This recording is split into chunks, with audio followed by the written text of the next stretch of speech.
ওম নমঃ শিবায়।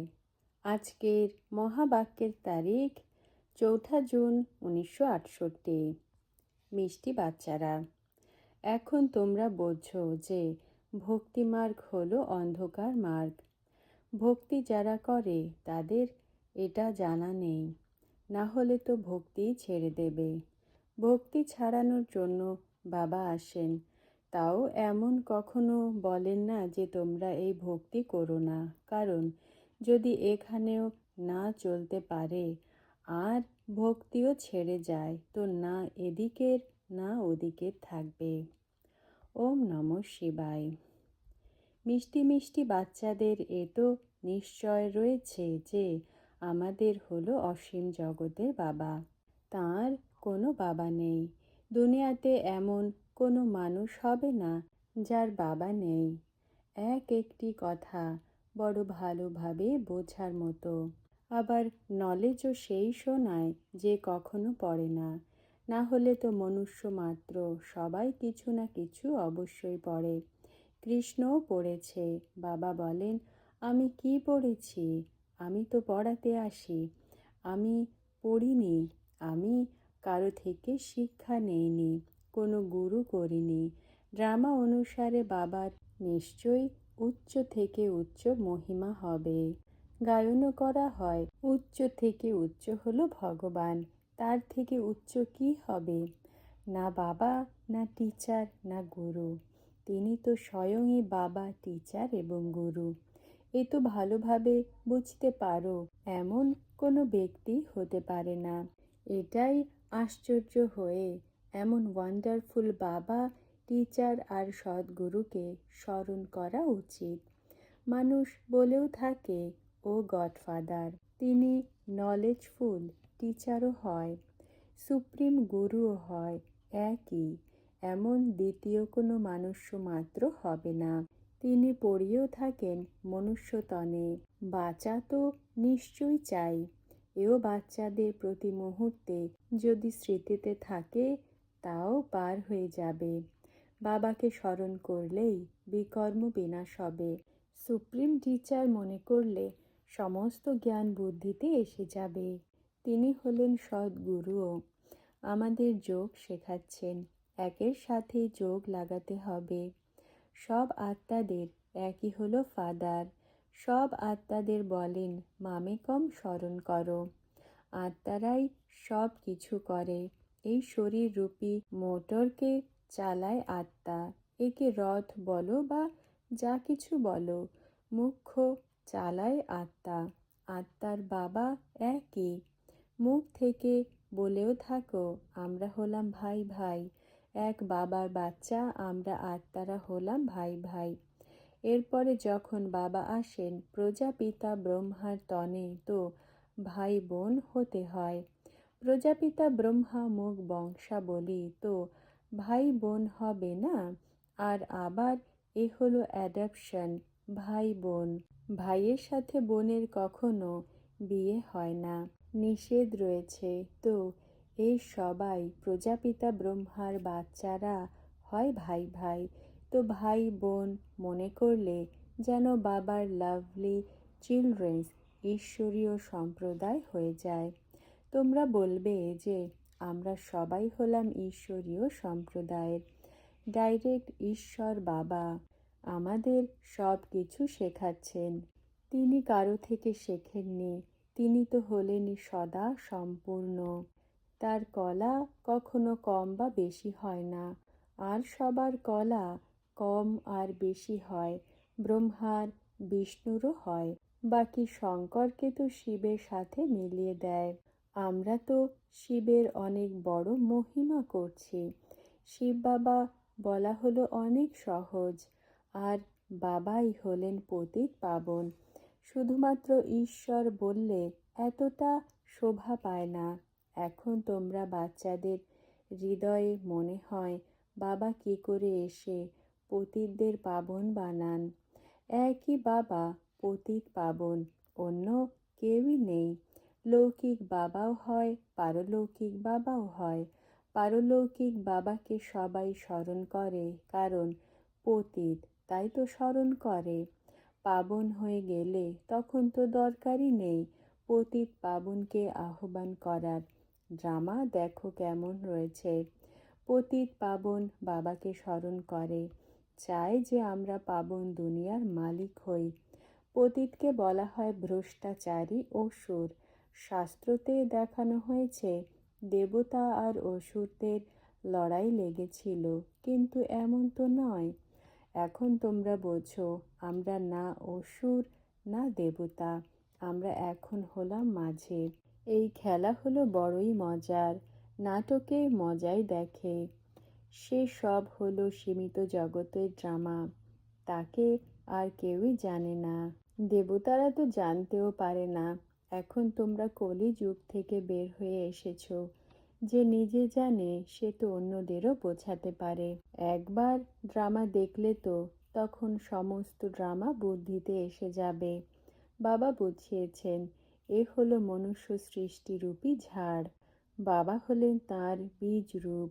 তোমরা বোঝো এই হলো মনুষ্য সৃষ্টিরূপী ঝাড়। ভ্যারাইটি রূপ বলে না, বাবা বসে তোমরা বাচ্চাদের বোঝান। মনুষ্যর এ তো জানাও নেই শিব বাবা কোথা থেকে ভাষা শিখেছেন, যখন তার কোনো টিচারই নেই, তো তখন ভাষা কি করে শিখলেন? নিশ্চয়ই যে রথে আসেন তার ভাষাই কাজে লাগাবেন।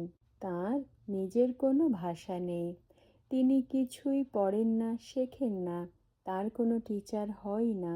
কৃষ্ণ তো শেখে, তার মা বাবা হলো টিচার, তার গুরু করার দরকার নেই। তাদের তো সদ্গতি প্রাপ্ত হওয়া থাকে, এও তোমরা জানো। তোমরা ব্রাহ্মণরা হলে সব থেকে উচ্চ, এ তোমরা স্মৃতিতে রাখো। তোমাদের পড়ান বাবা। আমরা হলাম এখন ব্রাহ্মণ। ব্রাহ্মণ দেবতা ক্ষত্রিয় বৈশ্য শূদ্র কত ক্লিয়ার। বাবাকে তো বলাই হয় যে তিনি সব কিছু জানেন, কিন্তু তিনি কি জানেন তা কারো জানা নেই। তিনি নলেজফুল অর্থাৎ জ্ঞানের সাগর। সমস্ত সৃষ্টির আদি মধ্য অন্তের তার নলেজ রয়েছে। বীজের সমস্ত ঝাড়ের নলেজ হয় না, সে তো হলো জড় বীজ। তোমরা জানতে পারো বীজ থেকে আমের ঝাড় কি করে বের হবে। জড় বীজ তো বলতে পারে না। তোমরা হলে চৈতন্য, তোমরা নিজের ঝাড়ের নলেজ বোঝাতে পারো। বাবা বলেন আমি হলাম এই ভ্যারাইটি মনুষ্য সৃষ্টির বীজ রূপ। হলো তো সবাই মনুষ্য, কিন্তু ভ্যারাইটি। একজনও আত্মার শরীরের ফিচার্স না মেলে অন্যের সাথে। দুটো অ্যাক্টার্স একরকম হতে পারে না। এ হলো অসীম জগতের ড্রামা। আমরা মনুষ্যদের অ্যাক্টার্স বলি না, আত্মাকে বলি। তারা তো মনুষ্যকেই অ্যাক্টার্স মনে করে। তোমাদের বুদ্ধিতে রয়েছে মানুষ মানুষকে অ্যাক্টার্স মনে করে। তোমাদের বুদ্ধিতে রয়েছে যে আত্মারা হলো অ্যাক্টার্স, লৌকিকে মানুষের দ্বারা ডান্স করায়। এও হলো আত্মা, যে মানুষকে ডান্স করায়, পার্ট প্লে করে। এ তো বড়ই সহজ বোঝার মতো কথা। অসীম জগতের বাবাও নিশ্চয়ই রয়েছেন, এমন নয় যে তিনি আসেন না। শিব জয়ন্তীও হয়, বাবা আসেনি তখন যখন পুরনো দুনিয়া বদলাতে হয়। ভক্তি মার্গে কৃষ্ণকে স্মরণ করতে থাকে, কিন্তু কৃষ্ণ আসে কি করে কলিযুগে? এই সঙ্গমে তো কৃষ্ণের রূপ এই চোখ দিয়ে দেখতেও পারো না, তাহলে তাকে ভগবান কি করে বলো? সে তো সত্যযুগের প্রথম নম্বরের প্রিন্স। তার বাবা টিচারও হয়। গুরুর তার দরকারই নেই, কারণ সদ্গতিতে থাকে। স্বর্গকে সদ্গতি বলা হয়, হিসাবও হলো ক্লিয়ার। বাচ্চারা বোঝে মনুষ্য 84 জন্ম নেয়, সবাই নেয় না। কে কতটা জন্ম নেয় তা তোমরা হিসাব করে থাকো। ডেটি ঘরানা নিশ্চয় প্রথমে আসে, প্রথম নম্বর তাদেরই হয়। একের হলে তো তারপরে যারা আসে তাদেরও হয়ে যায়। এই সব কথা তোমরাই জানো। তোমাদের মধ্যেও কেউ ভালোভাবে বুঝতে পারে। যেমন ওই পড়াশুনো হয়, এ হলোই অনেক সহজ। শুধুমাত্র একটা ডিফিকাল্টি রয়েছে গুপ্ত। তোমরা বাবাকে স্মরণ করো, এতে মায়া বিঘ্ন দেয়, কারণ মায়া রাবণের হিংসা হয়। তোমরা রামকে স্মরণ করো তো রাবণের হিংসে হয়। আমার শিষ্য রামকে কেন স্মরণ করবে? এও ড্রামাতে প্রথম থেকেই নিহিত রয়েছে, নতুন কথা নয়। কল্পপূর্বে যে পার্ট প্লে করেছিল তাই করবে। এখন তোমরা পুরুষার্থ করছো, কল্পপূর্বে যে পুরুষার্থ করেছ তাই এখন করছো। এই চক্র ঘুরতে থাকে, এটা বন্ধ হয় না। টাইম টিক টিক হতেই থাকে। বাবা বোঝান, এ হলো 5000 বছরের ড্রামা। শাস্ত্রতে তো কি কি কথা লিখে দিয়েছে। ভক্তি মার্গের জন্য এইসব কথা কাহিনীর পুস্তক আদি বানিয়েছে। মনুষ্য মনে করে ভক্তরা ভালো কাজ করে।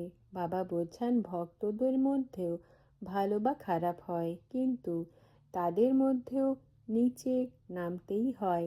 অন্ধশ্রদ্ধার ভক্তি মানেই হলো দুর্গতি। তোমরা বাচ্চারা সিঁড়ির রহস্যকে ভালোভাবে বুঝে গেছো। এখন তোমরা বুঝতে পারো যে ভক্তি হলো অন্ধকার মার্গ।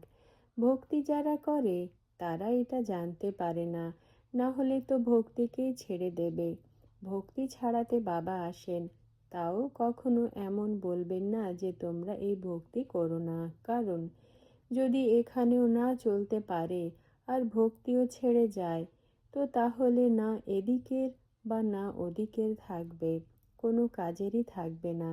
এই জন্য তোমরা দেখো, কিছু মানুষ এমনও রয়েছে যারা ভক্তি আদি করে না, ব্যাস এমনিই চলতে থাকে। ভগবানই অনেক রূপ ধরে।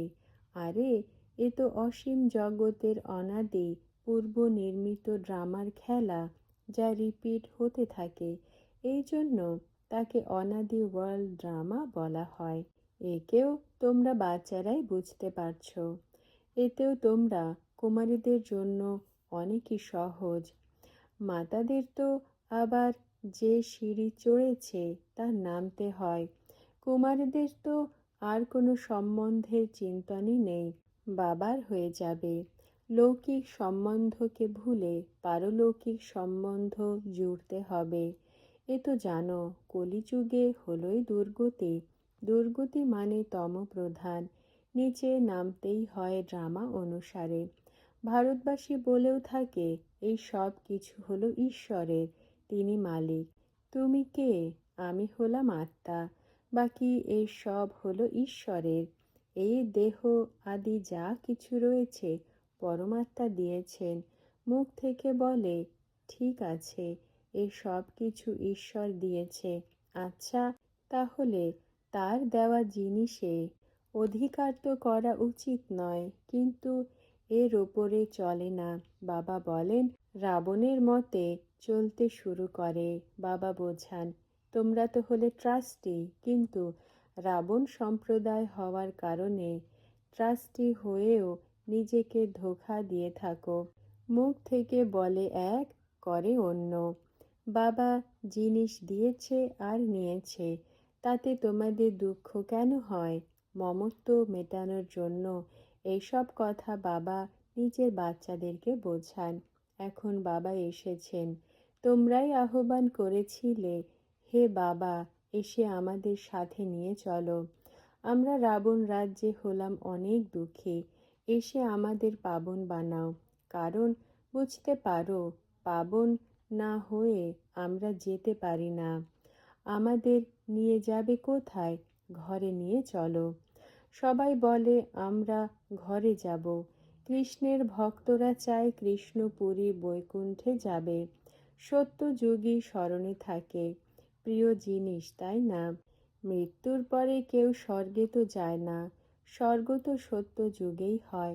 কলিযুগে হয় নরক, তো নিশ্চয়ই পুনর্জন্ম নরকেই হবে না? এ কোনো সত্যযুগ থোড়াই। সেটা তো হলো ওয়ান্ডার অফ দ্য ওয়ার্ল্ড। বলে থাকে, বুঝেও থাকে, তবুও কেউ মারা গেলে তার সম্বন্ধী আদি কিছুই বোঝে না। বাবার কাছে তো 84 চক্রের সমস্ত নলেজ রয়েছে, তা এক বাবাই দিতে পারেন, দ্বিতীয় কেউ না। তোমরা যারা নিজেকে দেহ মনে করতে, সেটা ছিল রং। এখন বাবা বলেন দেহি অভিমানী ভব। কৃষ্ণ তো বলতে পারে না দেহি অভিমানী ভব, তার তো নিজের দেহ রয়েছে না। শিব বাবার নিজের দেহ নেই, এ তো তার হলো রথ, যার মধ্যে বিরাজমান হয়েছেন।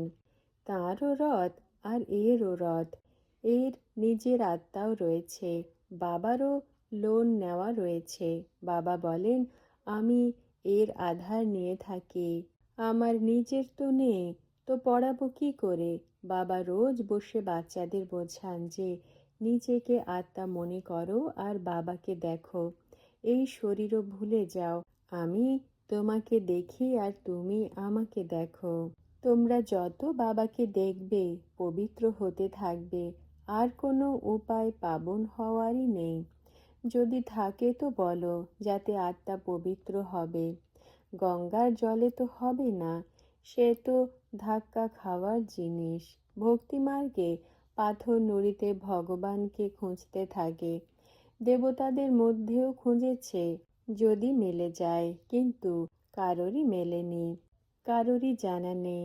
প্রথমে তো সবাইকে বাবার পরিচয় দিতে হবে, এমন বাবা তো আর হয় না। নারী দেখো, এমনভাবে বোঝাও যে একদম চকিত হয়ে যাবে, যাতে বুঝতে পারে যে তাকে পরমাত্মা বলা হয়। এখন তোমরা বাচ্চাদের নিজে বাবা নিজের পরিচয় দিচ্ছেন, আমি কে। এও বাচ্চারা জেনেছে, হিস্ট্রি রিপিট হয়। যারা এই কুলের হবে তারাই আসবে, বাকি তো সবাই নিজের ধর্মে চলে যাবে। যে অন্য ধর্মে কনভার্ট হয়ে গেছে তারা আবার বের হয়ে নিজের নিজের সেকশনে এসে যাবে। এই জন্য নিরাকারী ঝাড়ও দেখানো হয়। এ কথা তোমরা বাচ্চারাই বুঝতে পারো, বাকি খুব অল্পই বুঝতে পারবে। 7-8 দিনে সেই বের হবে যে বুঝতে পারবে। এই নলেজ তো হলো অনেকই ভালো। এখানকার যারা হবে তাদের তুফান আসবে, মনে হবে যে আবার যাই গিয়ে শুনি। কেউ তো আবার সঙ্গের রঙে রঙিন হয়ে যায়, তো তখন আর আসেই না। যেখানে পার্টিকে যেতে দেখবে সেখানে তাতে ঝুলে পড়বে। পরিশ্রম লাগে না, কত পরিশ্রম করতে হয়। প্রতি মুহূর্তে বলে যে আমরা ভুলে যাই আমি হলাম আত্মা, শরীর নই। এ প্রতি মুহূর্তে ভুলে যায়। বাচ্চারা কাম চিতাতে বসে কালো হয়ে গেছে, এই জন্য সামলা হয়ে গেছে। তাদেরই বাবা পড়িয়ে আবার সুন্দর বানান। সব মানুষকে শ্যাম থেকে সুন্দর, সুন্দর থেকে শ্যাম হতেই হয়। বাবা বলেন আমার সব বাচ্চারা জ্বলে মরেছে। এ হলো অসীম জগতের কথা। কোটি কোটি বাচ্চা আত্মারা আমার ঘরের অধিবাসী, অর্থাৎ ব্রহ্মলোকে থাকে। বাবা তো অসীম জগতে দাঁড়িয়ে রয়েছে না, তোমরাও অসীম জগতে দাঁড়িয়ে যাবে। বাবা স্থাপনা করে চলে যাবেন, তখন তোমরা রাজ্য করবে, বাকি মানুষ শান্তিধামে চলে যাবে। আচ্ছা, মিষ্টি মিষ্টি বাচ্চাদের গুড মর্নিং আর নমস্কার। আজকের বরদান মহাবীর ভব। ব্যাখ্যা: মহাবীর অর্থাৎ সদা অক্লান্ত আর উৎসাহে যে থাকে। উৎসাহ কখনোই কম যেন না হয়, একে বলা হয় মহাবীর। যারা থেমে যায় তাদের বলা হয় অশ্বারোহী, আর যারা ক্লান্ত হয়ে যায় তাদের পদাতিক। কিন্তু সদা যে চলতে থাকে সে হলো মহাবীর। মহাবীর অর্থাৎ ফুল নলেজ যার মধ্যে রয়েছে, সে কখনোই ফেল হয় না। তো চেক করো, আমি কি মহাবীর হয়েছি? ওম নমঃ শিবায়।